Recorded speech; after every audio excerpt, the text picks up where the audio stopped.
It's finally here, ladies and gentlemen. It is the AMBT, the new World War II premium coming into World of Tanks console. Today's video will focus not only on this new tank right on screen, but also the update news surrounding this week's and this upcoming week, and of course a little review of the previous week for those of you that maybe haven't been playing World of Tanks recently.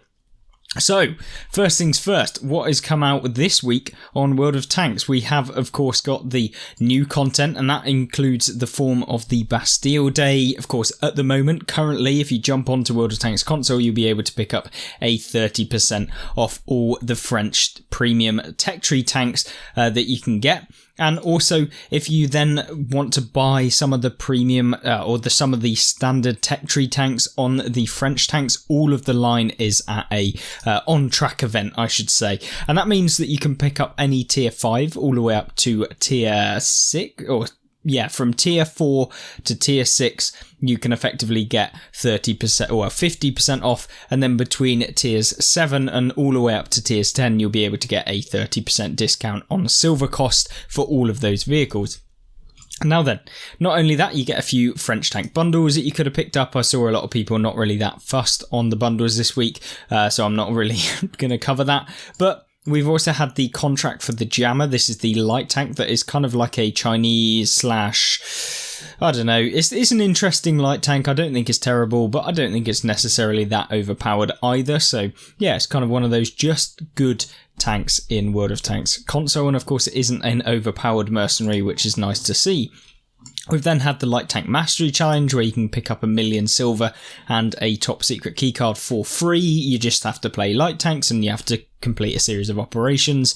And then we've also got for the next week as well, so this is this week and the continuing week, we've got the premium bonus for the Guerrilla 15, the Chieftain Mark 6 and the Rinoceronte, which is actually pretty decent. Looking forward to actually jumping in and giving these a go. I think it'd be really kind of one of the tanks that I've always enjoyed was the Chieftain. The Guerrilla was fun, and of course I haven't yet got the Rinoceronte, so we'll be grinding through to try and get as many XP as we can on that line. And then, of course, you have the horrific event, the awful event, in my personal opinion, which is the tank trading event. I think it's just a rip-off, to be honest, unless you are in a very, very specific area with regards to discounts and having played premium tanks. Now then, the upcoming event, probably the most interesting one, and featuring the new premium AMBT Tier 8 US Medium. I think we'll start off by actually looking at this vehicle on World of Tanks PC. So, jumping on over to tanks.gg, we can see the statistics of the vehicle for World of Tanks PC. I would expect that these values will be somewhat similar, if not a couple of minute changes between the PC version and of course the console version. We will get a full release of the AMBT stats on Monday next week, so we'll do a full video looking into it. But essentially, for those of you that don't know what this tank is, it's another auto-loading kind of medium tank from the US line, and that means that you can actually pick up this tank for approximately like 10,000 gold, I would expect, when it comes into World of Tanks console. Might be slightly less, because usually they do like a first discount sort of thing that you can pick up. It will come with 3 bundles, so you can pick up those bundles. Of course, usually it comes with like equipment and stuff if you pay like the extra higher gold amount, but usually I would go with the base version of the tank, since you can just save up a little bit of silver by playing Cold War and purchase the equipment, which is a lot cheaper than if you were to just pay for it outright. Nonetheless, the tank, 360 alpha damage per shot, 3-shot autoloader, so if you've played the T54E2 Renegade, or the T54E2 as it's known on console with the autoloader, then you'll be able to understand what this tank is going to be like. It's effectively the same sort of damage.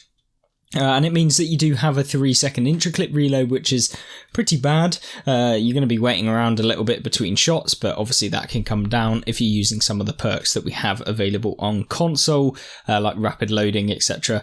You can't use a gun rammer, unfortunately, or advanced loader on the vehicle as equipment, so it's kind of going to limit this DPM, and the DPM of this tank is not particularly great, 1,877. It's not the worst at tier 8, but it's nothing too spectacular, so bear that in mind when you're thinking about purchasing this vehicle.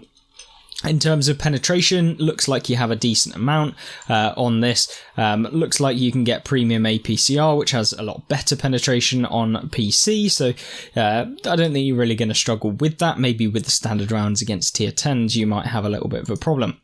Now then, how fast can this tank go? This one has a top speed limit of 40 kilometers an hour, which makes it a little bit more useful or usable on console than some of the other traditional heavy, super heavy, heavy tanks in World of Tanks. Even though, you know, you're looking at a medium tank that, I don't know, I feel like it's not really too fast for said medium tank. So it's more like a hybrid between the two. You can see here, however, the armor model, and the armor model on the upper hull armor is actually pretty decent. I mean, even the lower plate is not awful, 150mm. When looking at it, you can bounce some lower tier vehicles, but unlikely that you're going to be able to bounce the majority of tanks firing at you. The turret is also pretty effective if you're looking dead straight at them. As soon as you start to kind of unangle, everything just becomes like a pennable offense. So you want to keep your turret aiming directly at the person that's actually going to be able to hit you. Obviously, you've got the weak point on the top of the cupola, which people can pen, but usually if they get any kind of Thor side of your view of your turret, they're going to be able to pen super easily. So it's definitely a bouncy turret, but it's probably not one that's going to be super reliable, because you can see you can just angle just a minute amount and you're going to be able to pen it. Now then, back of the tank, terrible. Back of the tank, or full rear view of the tank, is absolutely useless. You'll be able to pen this thing with HE very easily. Overall, armor-wise, it could be potentially solid from the front, but only when you're looking directly from the front at the vehicle. Dispersion-wise, pretty standard for these American kind of medium/heavy tank auto-loading vehicles that they have. I think overall, I think this tank is going to be pretty solid. Don't think it's going to be super OP or anything like that. But yeah, I think you'll just have to wait and see for the game. But beware, this tank is definitely a decent one on PC and can be quite devastating if put in the right hands, especially when you combine it with the fact that this thing can actually spot people with 380 meters base view range, which of course you can get up to like 400 if you put on some of the perks and with coated optics, etc. 9 degrees gun depression, so very flexible. You can see here in the 3D model how effective that gun depression actually is. You can see here, makes it super hard for opponents to be able to actually pen you from this point, so it can become a little bit of a hold down monster. So if you can get it on a ridgeline looking like this without exposing this big thick lower plate here, so they could only see effectively this area here, then you're going to be in a solid position and people basically won't be able to pen you regardless of what tank they're actually firing at you. Of course, if you start to move your turret, it becomes a little less chance of them being able to pen you, but they can in some place. And of course, if you fully overextend your turret, they're going to be able to pen you. So yeah, directly at the opponent if you're thinking about purchasing it. Now then, with the introduction of the AMBT over, we have the Tier 10 week. And the Tier 10 week, for those of you that don't know, is effectively double silver for all Tier 10s. One thing that I really want to highlight for you guys is that with the Tier 10 week and the Tier 10 double silver, you can combine it with the premium bonus event. And this is going to allow you to get not just double silver, but 2.5 times the silver amount that you would usually get, so 250% silver bonus when playing tier 10s. That means if you have a very good game with premium time, and if you're putting on double silver boosters, you can earn like 500,000 silver in one singular game, playing in a tech tree vehicle. So this is a brilliant time for you to be able to actually jump into your tier 10s, play them, and of course probably a terrible time for you to play your tier 8 tanks, since you'll probably be coming up against tier 10s constantly in the matchmaker. Nonetheless, 30% off all tier 10 premiums except for Valor for licensing reasons. So this is the tier 10 premiums, things like the Object 279, the FV 201 Chieftain, so that's the kind of non-skinned version of the Valor, and of course some of the other tier 10 premiums. I think maybe even Andre the Giant is going on sale, considering that they said it's just the Valor, but I don't know if that is the case, because usually the licensed tanks usually aren't in the sale. And now then, Not only that, we have some kind of buffs or nerfs or just reforging some of the kind of Cold War premium line. In fact, I don't even know that this is the Cold War. I think it might be. The tank reforge is on the T62A line, with the main focus on the Tier 8 vehicle. So this is actually the World War II version. So the tanks reforged is on the T62A line. T62A will get improved the speed limit and the horsepower of the engine to make up for the lack of armour, following similar performance enhancements when introduced into the Cold War mode. So this is kind of what confused me. Basically, they improve the Cold War vehicle, and so they're going to do the same to the World War II vehicle. The T54 will receive improved penetration while reducing the DPM of the initial guns to balance the changes and maintain upgrade progression. You'll also get the T44. This was the main focus for this reforged, as it was the worst performing USSR vehicle. We removed the existing 85mm guns while adding new and improved 85mm gun, along with a bunch of other improvements. So I'm expecting both speed, mobility. I'm expecting maybe some slight changes to the armor model, potentially, or at least improvements to the armor values. I'm expecting that you'll also get some improved penetration, improved alpha potentially, and maybe view range, stuff like that. So looking forward to actually jumping into the T44. It was one of my kind of first medium tanks in the game, and I really enjoyed it back in the day, but I can see this tank currently within the current meta is probably not that good. Moving further down, you then get the T43, which is going to be getting the stock gun removed and adding the new 85mm gun as the top gun option, along with other improvements. So much like the T44, I expect mobility and of course the penetration, etc., to be slightly better. T34-85, small tweaks to aim time and reload for better progression. I don't quite know why that is. But essentially what you see is that, it's slightly faster aim time, so you'll be able to deal more damage. But the T34-85 is in itself a fantastic tech tree tank that you can pick up at tier 6, so it doesn't really need that many buffs. The T34 removed the stock gun and improved the reloading, so nice. And the T28, while not part of this line, it needed attention also, so they removed the stock gun and improved the reload and accuracy of the remaining guns. So that's really, really beneficial to anyone that's thinking about getting towards the T62A or the Object 140. I think both of them come off of the same T54, so make your way down that line and see whether you like it. Now then, as part of that, you've also got premium tanks buffed, which include the Motherland and the base versions. Now, the Motherland was released back in the day with one of my first ever update news videos, I think, where this was like 6 years ago, where they introduced basically a premium T44 that had the kind of red, like the urban camo that you see on, if you've ever played Call of Duty, Modern Warfare, it was like the urban camo that you can see on that. And so that was added into the game. Now they've effectively replaced the gun with the 100mm LB1 with the newly buffed 201mm of penetration, along with turret armor improvement. So it's going to be a little bit better in game, and you're going to be able to actually deal with a lot of the tier 10 tanks that you'll be seeing this weekend and over the next week. Guardian STG and base version will have small reload improvements as well. The Volk T44-100 plus base version will be getting penetration increased to 201mm, with the turret armor receiving the same to that of the T44. The Loser Sherman will have a small health increase. The Fighting Girlfriend will have improved gun handling and reload. And gun change, we changed the S54 gun module in the back end so that it can now mount a new premium round, which goes from 110 damage to 115. And I'm assuming that this is actually the T54, not the S54. I think there's probably a typo by Wargaming there, matching the standard rounds damage. So looking forward to seeing what this is actually like. So let me know what you think of those. As a reminder, any gun removed in the reforge process will refund 100% of the silver, so you see that in it, and any premium ammo that was mounted. What does it mean when we say we have a ticket on this feature or we're filling a ticket? This can sound confusing. Basically, Wargaming clarifying that this is internal tickets, so that like the development team can basically see that there is a kind of need for whatever they're trying to produce. They basically go to the colleague who are a developer, and they say, look, the people would really like to see this. this is the ticket, can you do it? Yes, no, see how it goes, and then they'll basically reply with their response on that ticket.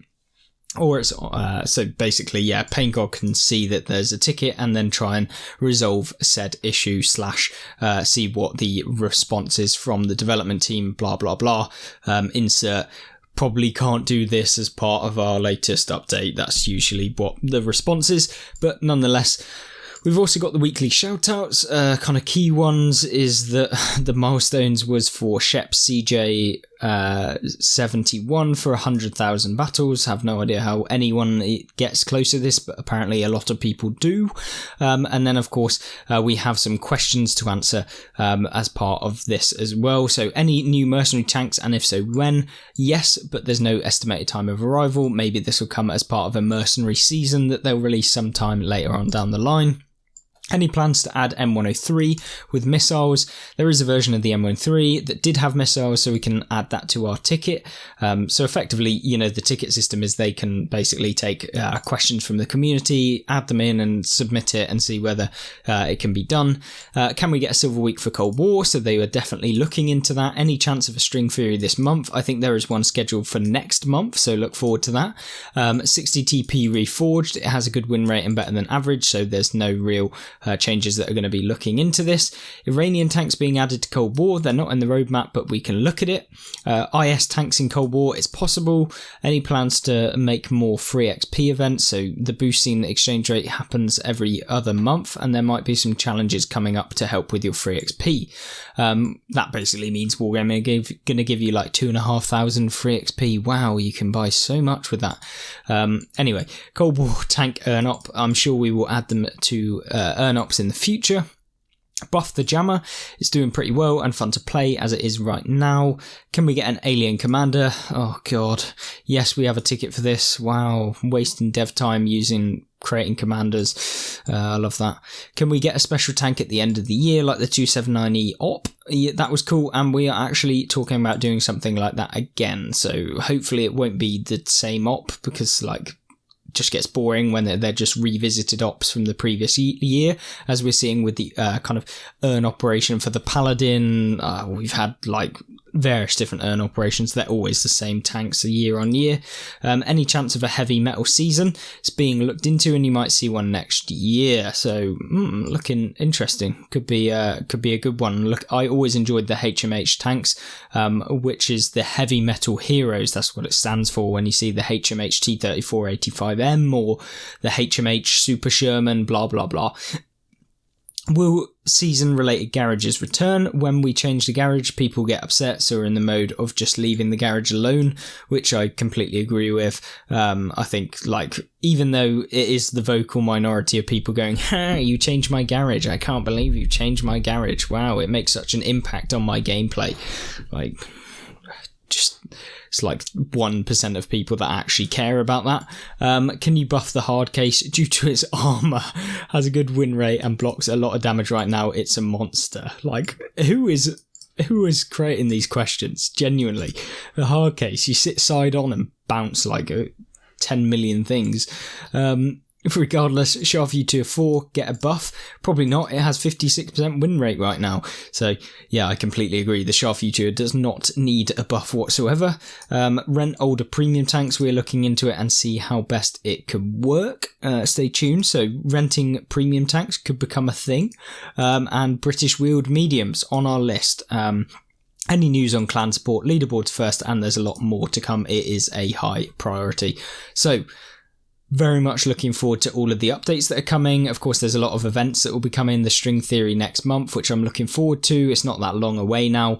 So yeah, look forward to everything. And of course, the kind of main thing of this update being the AMBT. But beware, it might not be as good as it was on PC, or it might be pretty bad, so we'll just have to wait and see. Let me know in the comment section down below what you think about this tank, and of course the update that's coming out next week. Thank you very much for watching, and I hope you join me in one of these videos on screen showcasing some of the new Season Pass tanks and variety of different gameplay and tank reviews on the right hand side and the left hand side, kind of counter respectively.